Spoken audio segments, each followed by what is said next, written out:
African father in America. Tujikaze, tujikaze, jikaze. Tujikaze, tujikaze, jikaze. African father in America. Tujikaze, tujikaze, jikaze. You are listening to African Father in America podcast by Simon Javan Okello, live from Seattle, Washington, USA.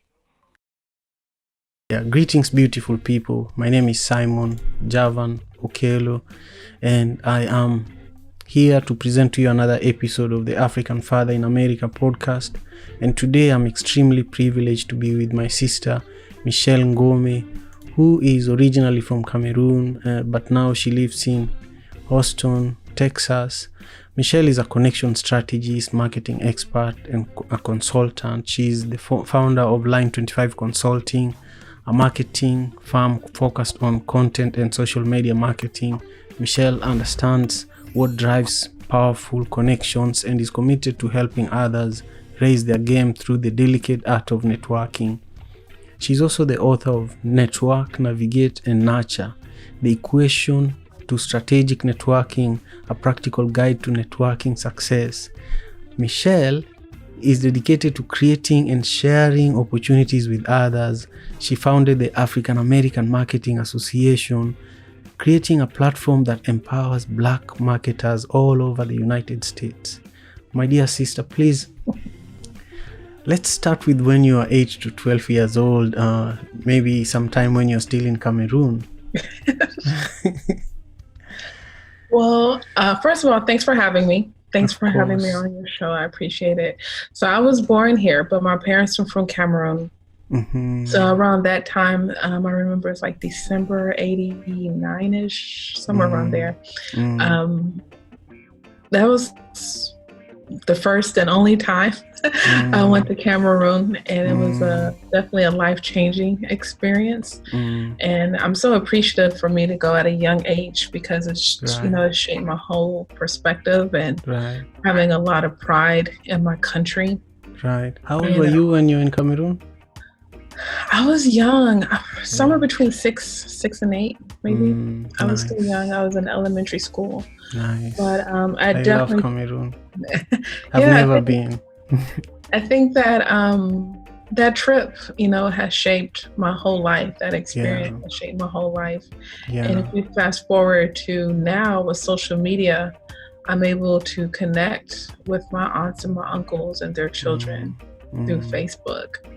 But when I was young, I was young. I was, just playing and. When I think of Cameroon, being a Kenyan, what connects many Africans is football, soccer. And so Roger Milla was like a legend when I was growing up. I don't know if you know Roger Milla, but he was a famous, football player. He was the striker of Cameroon. Okay. And he almost got the Cameroon to the World Cup finals, in the 90s, I think it was World Cup 1991, and it was around the time when Diego Maradona was also a famous footballer from Argentina, Anyhow, so Roger Milla had this dance where after he scored a goal, he would run to the corner where the flag is, and you take off the flag and just, do this African dance at the World Cup, and the whole continent would go crazy. Yeah, I love our pride. I know. So you're telling me that around 6 to 8 you went to Cameroon, and then you're just comparing that experience with, the current situation. But I wanted you to just share with me, let's say when you're around 15 then. What was going on in your life around that time? So the first part of my life, I was living with my mom, and she was a single mother. I have my younger brother, who's 5 years younger than me. And then at the age of 12, I moved to Atlanta to be with my dad and his wife. And, so now I'm in a two-party household, stable household, as some will call it. So it was strict. So now I have the religion, the culture, while I was in high school. So it wasn't the typical Black American high school experience. Just strict, church, always at church, and books, and figuring out what college was going to look like. And then I graduated. So your father was African American, but your mom was from Cameroon, right? No, all of my parents are from Cameroon. Okay, I got it now. Okay. Yeah, all of my parents. So my mom, my dad, as well as my stepmom are from Cameroon. Okay. And then so I graduated at the age of 17 in Atlanta. And then in 2000, when I graduated, I moved to Houston, and I've been in Houston ever since. Wow. So Houston, and as an entrepreneur, I just wanted you to speak to me. My mom was an entrepreneur from a very young age. I was 8 years old when I started distributing milk and bread in my neighborhood. So I had a bicycle, and the bicycle had a big carrier in the front and a small wheel. The front wheel was small so that the carrier could be big, Yeah. And I would load it with milk and bread. By like 3 a.m., 2 a.m. I was up.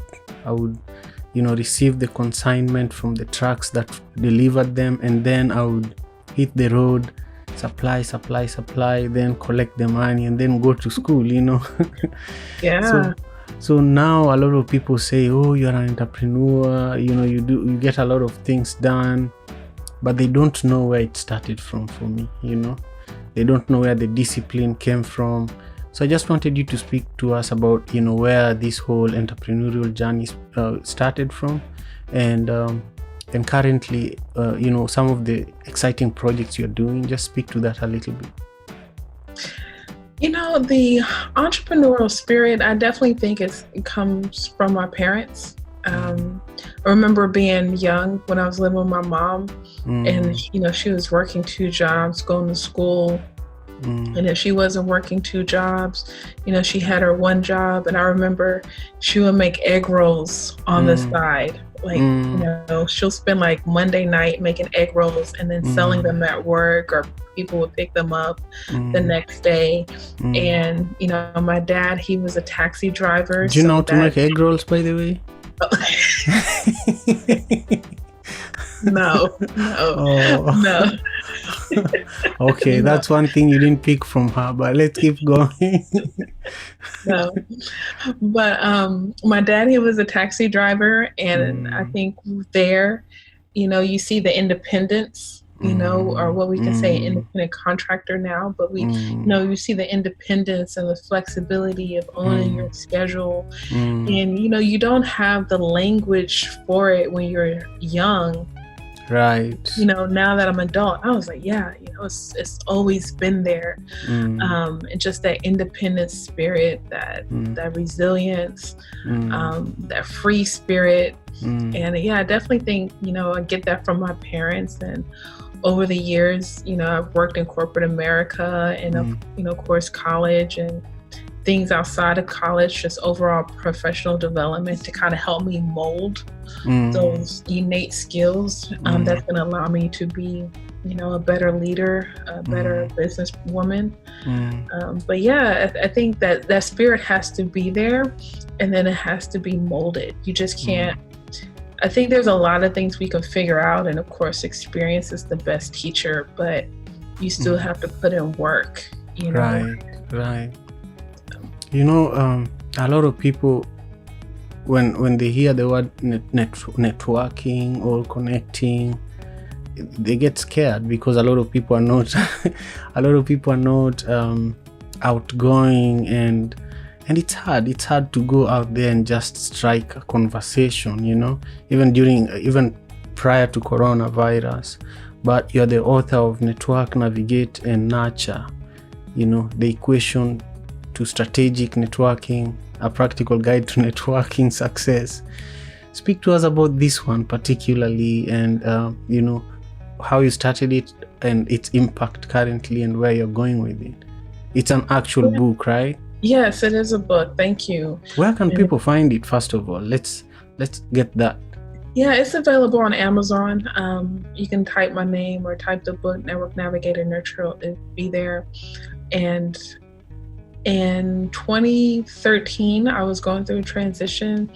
I just finished my master's degree, and I was trying to figure out if I was going to change different industries to go from finance to marketing as a career, or if I was going to start my business. And as I was preparing for this transition, I just became very mindful of my networking. You know, there's certain people that I need to meet along the way that's going to help me when I'm searching for opportunities. You know, I think lots of times you have to look for opportunities, and then opportunities present themselves to you. Right.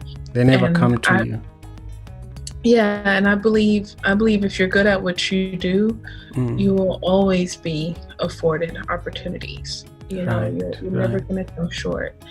And I put a plan together. It was like, who do I need to meet? The type of people I need to meet. Where can I find these people? So that would tell me which events I need to go to.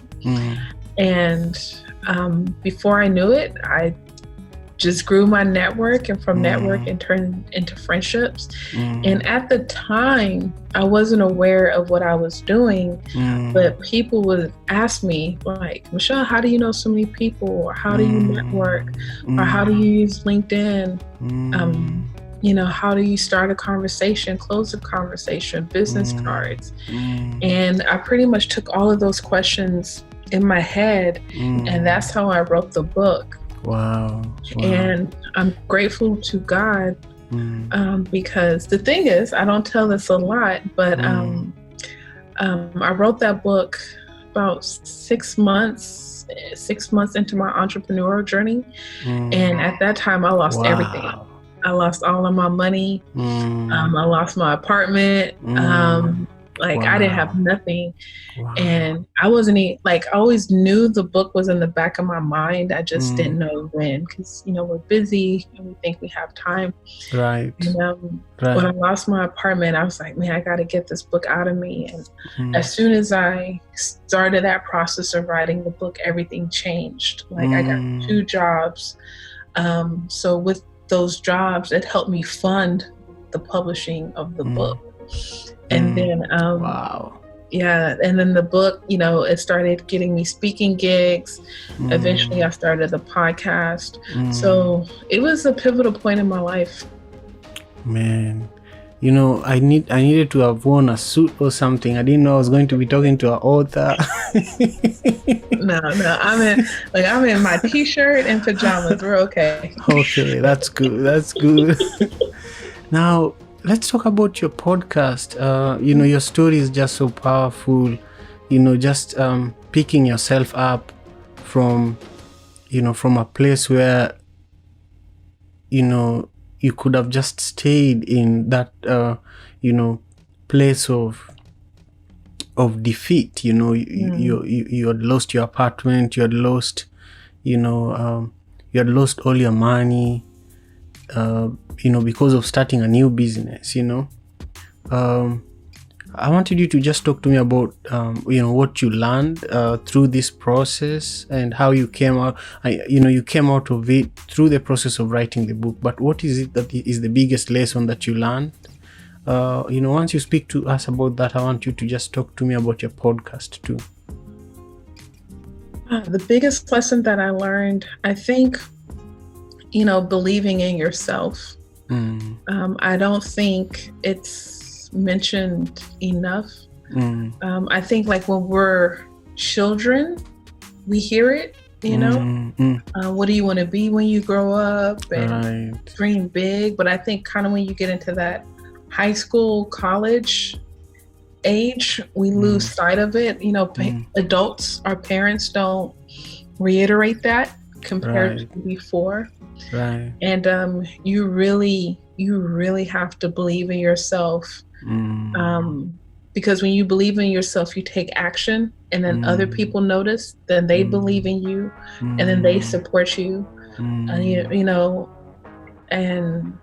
like people are like, hey, I'll edit your book. Like all of a sudden I have this friend this young lady that came into my life, and now she's a writer. And, you know, she's like, I'll edit your book, you know. So that's one less expense. You know, little things like that happen. I think The Alchemist, the book, you know, it's like as soon as you make a decision, the whole world conspires in your favor. Right. I truly believe that. Right.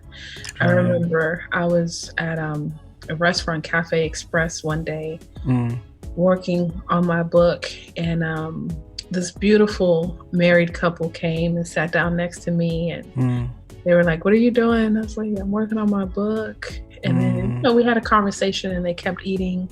And then they stopped me again, and they were like, "You know, it's in our spirit to pray for you. Are you a praying woman? Is it okay if we pray for you?"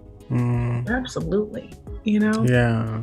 And I think it's those moments where, you know, you have to believe in yourself, because it allows you to keep going. And then those angels start to appear, and they allow you to keep going too. Wow. So what angel appeared for you in regards to the podcast? All of them, every interview. So the podcast started when I was promoting my book. I stumbled across podcasting. Like, I was trying to reach out to bloggers to write about my book or something. So what year was this? This was 2014. 2014. Perfect. Yeah, 2014. Okay. Book came out September 2014. And yeah, so I was just trying to promote the book, came across podcasting, and I did a couple of interviews. And you know, the Bible says when 2 or 3 are together in my name. And I had 2 people tell me I should start a podcast. I was like, okay, let me look into it. And you know, 6 months later, I started my podcast. So we have the book Network, Navigate, and Nurture, and then the podcast is Networking with Michelle. Because my brand was just networking at the time, and, you know, and I was gonna have conversations with people. And, you know, it was just a life lesson. And even with the podcast, you know, I've been doing that off and on for 4 or 5 years. And there were times when it was really, really hard for me. But it was that one interview, like, I'm supposed to talk to this person right now for this moment. And I believe those are the moments that allow me to keep going as well. Right. Wow.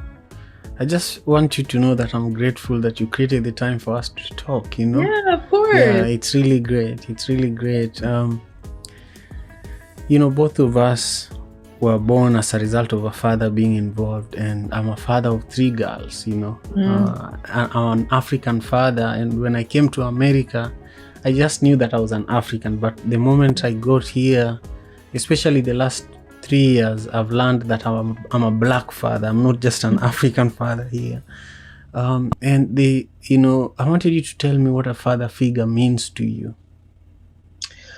A father figure is someone who is going to nurture their child, right? And that child's not always biological, right?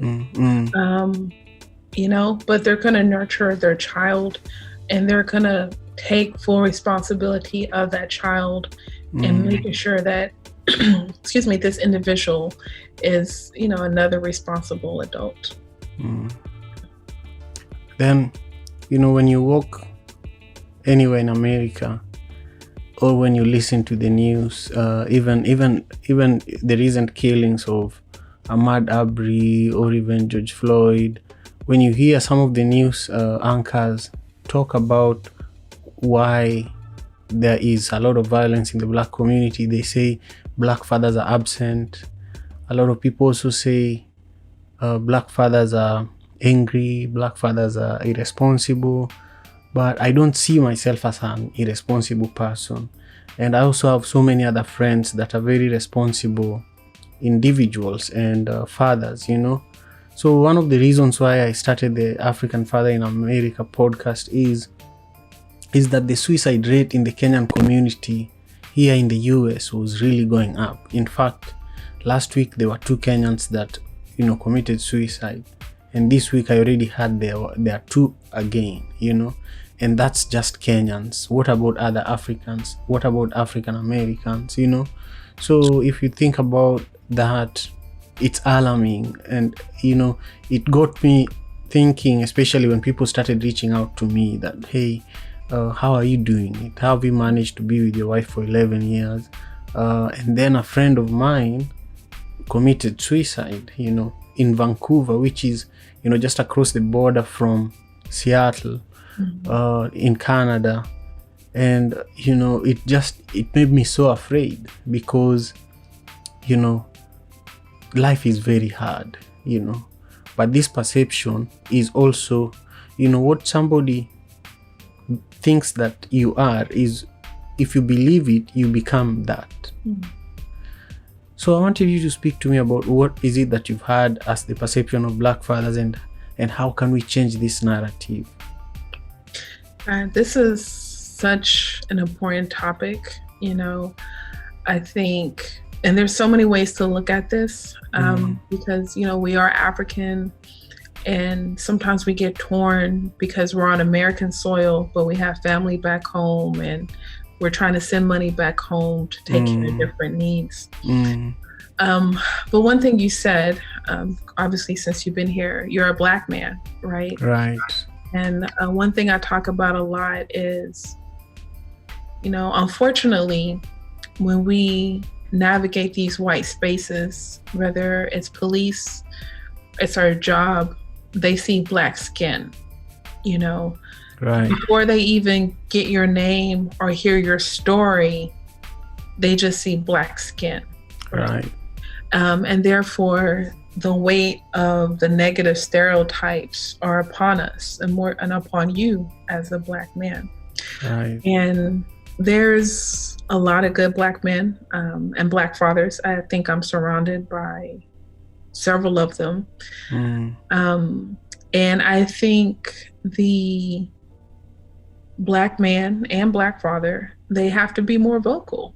And I think they're doing a good job. I know a lot of brothers have their own platforms, and they're vocal on their platforms of choice. And we definitely have moments where media covers that, but it's hard to. It's like history, though. We have so much negative Black history. It's going to take a lot of media to replace that with today. And unfortunately, another thing that happens to the Black man is, I think George Floyd, rest in power, is a good example of, here this guy, it was in the process of turning his life around, but the media only wants to reference his past life.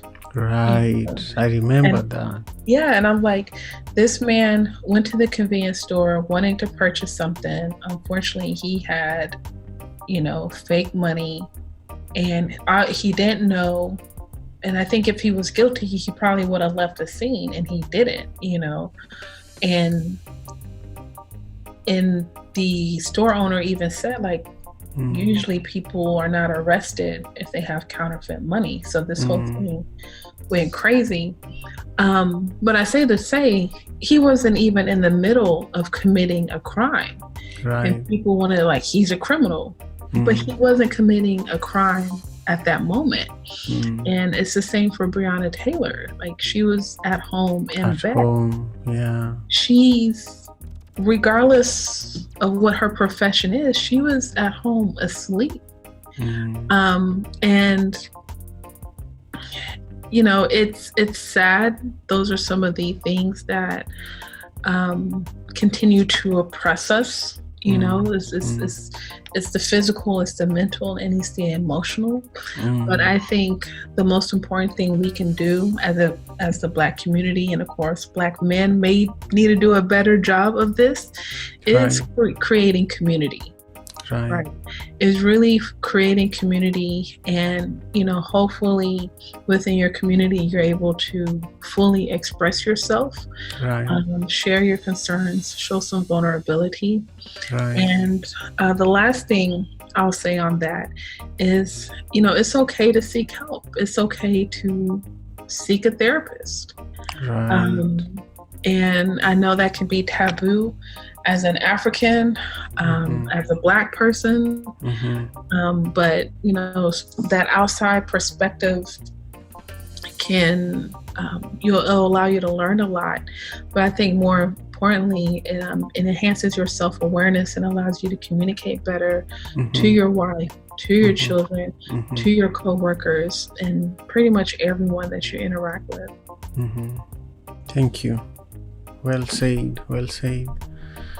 So how can people learn more about you and your work, and how can people stay connected with you?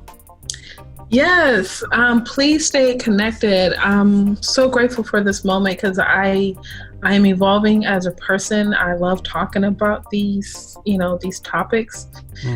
So expect more out of me. And, if you want me on your show or on your platform, you can reach me at michellengome.com. That's Michelle, MICHELLENGOME. My website, Instagram, Facebook, LinkedIn, and just shoot me a message and I'll be glad to get back to you. Thank you so much. Is there anything I didn't ask you that you want to share before we wrap up our conversation today? I believe in you. Remember, I believe in you. Believe in yourself. And, keep praying, keep pushing, and, everything will fall into place by the grace of God. Thank you so much, Michelle. You're welcome. If you joined us for today's conversation with my sister, Michelle Ngome, we covered her story, her fantastic trip to Cameroon when she was 6 to 8 years old. We talked about her entrepreneurship journey, the time she spent in Atlanta. And then we talked about what a father figure means to her. We talked about, what the perception of Black fathers is and how, Black fathers can change that perception and how they can build community and be more vocal. And then we talked about how you can connect with her. She shared her website and how you can link up with her on all social media platforms. And I also want to ask you to follow me on Twitter at Javan Okelo and also on Instagram at Simon Javan Okelo. With that, I want to thank you again for subscribing to the African Father in America podcast on iTunes. And I just thank you so much for your support. Have a wonderful, wonderful evening. Thank you so much. Peace and love. African Father in America. Tujikaze, tujikaze, jikaze. Tujikaze, tujikaze, jikaze.